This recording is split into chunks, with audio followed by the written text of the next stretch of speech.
helping you tune out your annoying workmate. You're listening to Afternoons with Staffy on SENZ.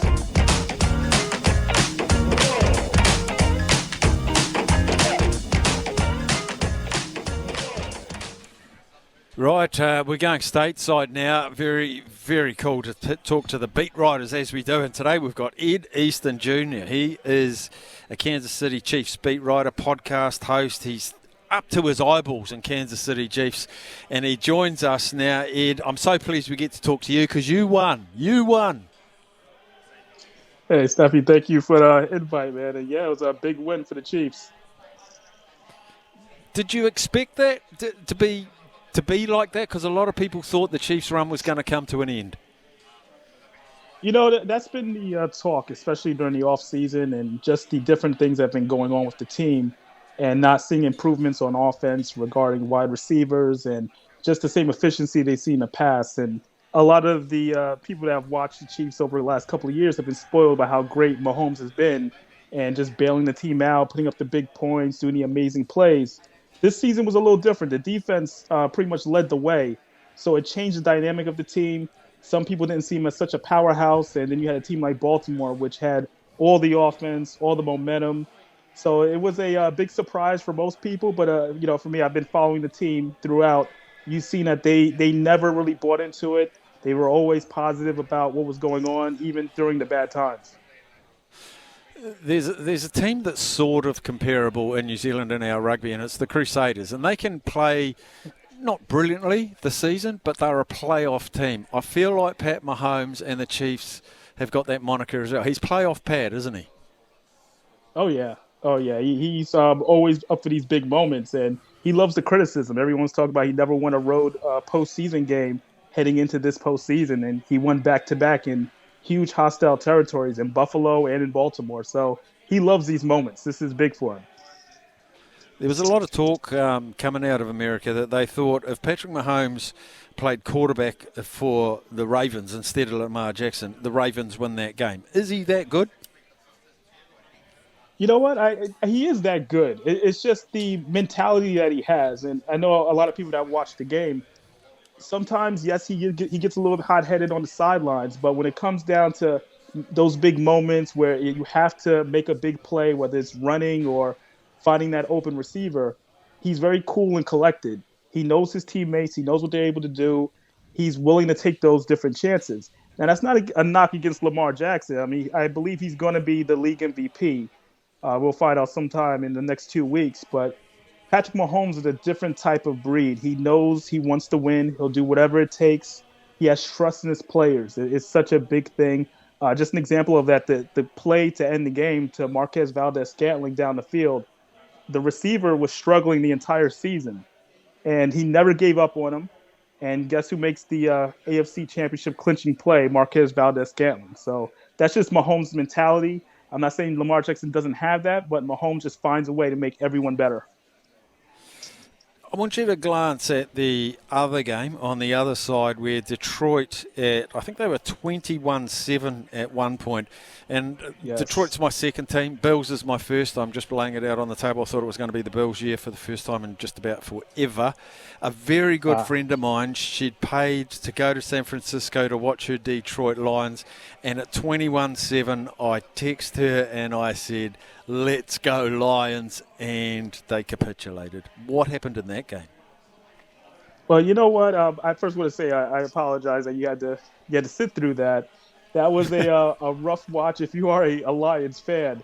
But what I will say, that game, the 49ers are a very good team. So you got to put that out there.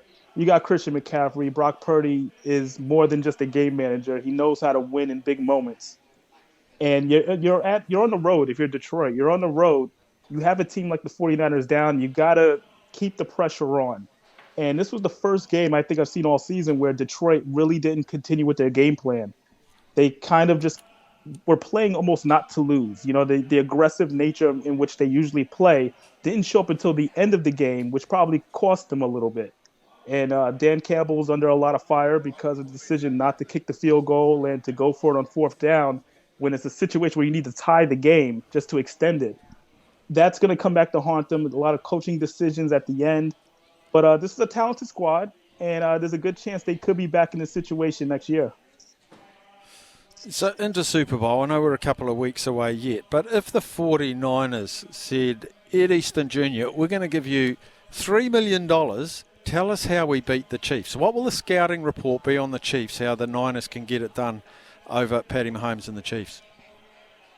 Well, I definitely appreciate $3 million, but I will say that the scouting report against a team like the Chiefs is you want to make sure you get as much pressure on Patrick Mahomes as possible. It's always being said, but you have to look at how good the offensive line of the Chiefs is. You have a guy like Creed Humphrey, first-time All-Pro. Joe Thuney won't be available most likely for the game due to injury, but he's also a great offensive lineman. The teams have had success, and I go back to the Super Bowl against the Tampa Bay Buccaneers with Tom Brady got the win over Mahomes. It was all about putting pressure on him, getting to him, hitting him a little bit, doing whatever you can to attack him.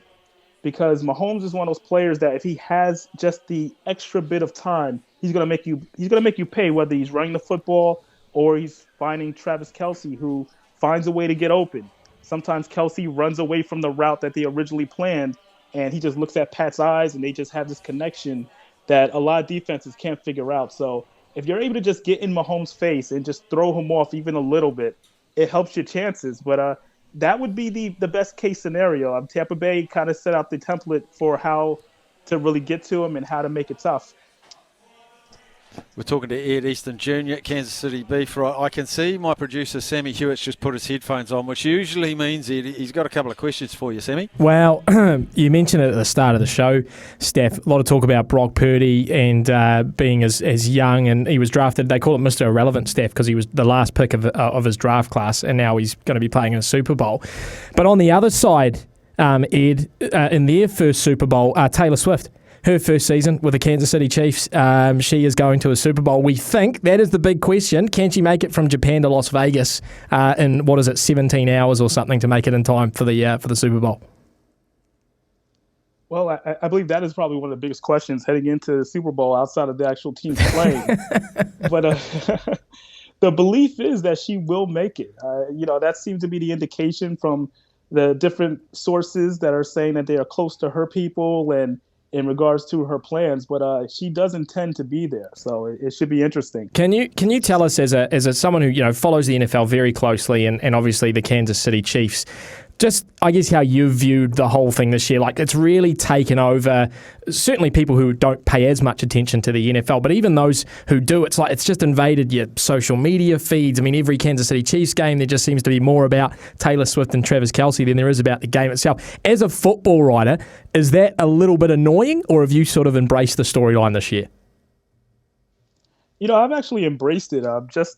It's just become such a part of the fabric of this team, especially for this season. And I think one of the best things about it is Travis isn't really shy about, saying that, hey, she's coming to the game. He's never had a moment where he's like, okay, don't look at her. She's not afraid to be seen in the suites, enjoying herself. It's become just the norm in regards to Kansas City fans. They've embraced her. Chiefs Kingdom has fully embraced her. I can see other teams probably being annoyed by it, especially like Buffalo a couple of weeks ago. It's going to be something that they just have to get used to. I mean, these are two people living their lives out in the open. She is one of the biggest stars in the world, and he's one of the greatest football players to play in terms of tight ends. He might be one of the greatest of all time. So this is something that I've gotten used to with covering the team and knowing that that's probably going to be a part of my story going into each game. But it's okay. I don't have an issue with it, but I know there are many that do, especially on social media. I know Staf's a massive Swiftie, so he's been loving it this year. Tell us what was happening with Shut up, Savvy. Shut up, I am not. Tell us what was going on with Justin Tucker and Travis Kelce and Pat Mahomes in the pre-game. Little bit of niggle. Well, that's actually one of the fun things you see. And this happens a lot more often than people notice. Obviously, the AFC Championship game, so it's going to be cameras everywhere. People are going to notice these little things. Justin Tucker is doing his warm-ups. It just happens to be in the same area that the Chiefs were warming up with Patrick Mahomes. That's his usual routine. And it was kind of like a big, okay, well, who's going to flinch first? Who's going to move first? And Justin Tucker being the kicker at their home stadium, he probably assumed that the Chiefs would move a little to the side, and I think they were more playful about the situation than it kind of came off as. And Travis jumping in as well, and showing his input on regarding wanting Mahomes to get his chance to work his regular routine. I think it was playful. A lot of people are going to read into it a little more, but these little things happen when the guys are warming up early. It's just football stuff. The last thing I wanted to ask you, Ed, when the Patriots won as many Super Bowls as they did, and obviously Tom Brady and Bill Belichick, and people labelled them as that sort of great dynasty. And when it ended, people sort of thought that wouldn't really be seen again in football. Just in terms of how hard it is to have a roster year in, year out when guys want to get paid and they want to go where the money is greatest and all that sort of stuff. It's hard to keep them all together. And people say that may not really happen again. Yet here the Chiefs are, fourth Super Bowl in 5 years. Patty Mahomes basically makes it every single year. What is it, A, about the Kansas City Chiefs that has made them so consistent over the years, and B, is that going to be able to be replicated yet again, or is it just really, when you look at the Patriots and the Kansas City Chiefs, it's just two absolute abnormal stories that we'll probably never see again? Well, I could definitely say, what the Patriots did was amazing, and this is going on for pretty much well over a decade. But seeing the way the Chiefs have done it, the main ingredient has been Andy Reid and the culture that he has been put into this franchise. Andy Reid, probably one of the most underappreciated coaches before his stop in Kansas City. From all the great teams he had in Philadelphia that just always came up short, he always had this culture of building up his players and allowing the players to express themselves. That's one of the biggest things that you see on the Chiefs team.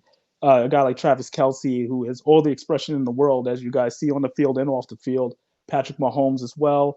A guy like Isaiah Pacheco. I mean, let's put it in perspective. He was a 7th-round pick during the 2022 draft, and he's a starting running back and one of key components to their offense.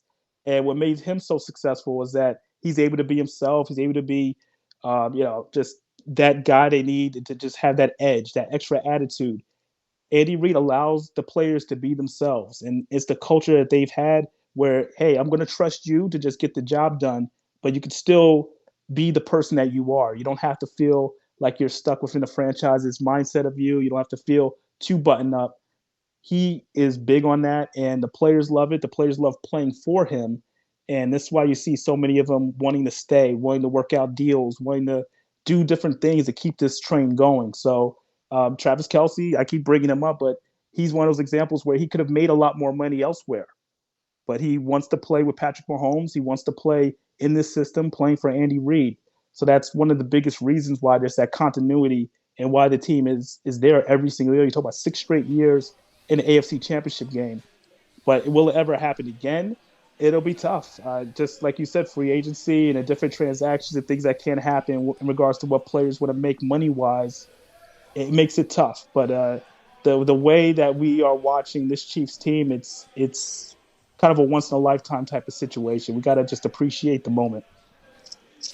We're talking to Ed Easton Jr. Ed, I want one more comment from you, but before I ask for that, people need to avail themselves of your podcast because Kansas City, they are one half of Super Bowl. So what's the name of your podcast? How can we listen? Because I think you're going to be putting a lot of stuff up in the next couple of weeks. Oh, yeah, definitely. It's the Chiefs Wire podcast with USA Today. It's we just break down everything that's going on before each game. We have celebrities on. We have anybody that loves Chiefs Kingdom. We get their opinions on things, current players, former players. I speak to everybody that's just all about the Chiefs and pretty much getting you set up for what's going to happen in the upcoming week's game. So it's the Chiefs Wire podcast. It's available everywhere podcasts are. Brilliant. The last thing is I've often said, and I've been in sports broadcasting for a long, long time, of all the sports in the world, I feel like the NFL get it right in the fact it gives the fans, because the season's not enormous, it's like 4 months, you get a chance to miss it. And when you miss it, you can't wait for it to start again. And you've got, in the nicest possible way, you've got rabid fans who are just gagging to get back into the next season. In other sports, it's almost 11 months a year. You never get a chance to miss it.